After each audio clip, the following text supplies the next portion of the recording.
Which is harder, football or basketball? Determining which sport, football or basketball, is harder is subjective and depends on your perspective and criteria for evaluation. Both sports demand a unique blend of physical and mental skills, presenting distinct challenges for athletes. Physical demands. Football, characterized by high-intensity bursts, frequent collisions, and constant movement across the field, requires exceptional cardiovascular endurance, strength, and agility. Physical demands. Basketball, fast-paced with quick changes of direction, jumping, and leaping, demands a combination of power, speed, and core technical skills. Football, mastering ball control with feet, accurate passing, precise shooting, and tactical awareness are crucial. Technical skills.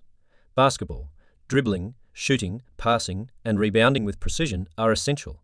Players need excellent hand-eye coordination and spatial awareness. Mental toughness. Football requires strategic thinking, quick decision-making under pressure, and the ability to adapt to constantly changing game situations. Mental toughness.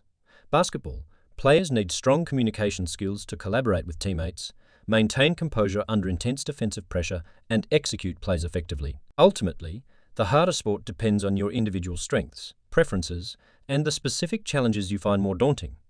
Some might find the physical demands of football more taxing, while others struggle with the technical complexities of basketball. Remember, both sports are incredibly challenging and require dedication, discipline, and talent to excel. Choosing the harder one is less about objective difficulty and more about personal preference and what resonates with your athletic abilities and interests.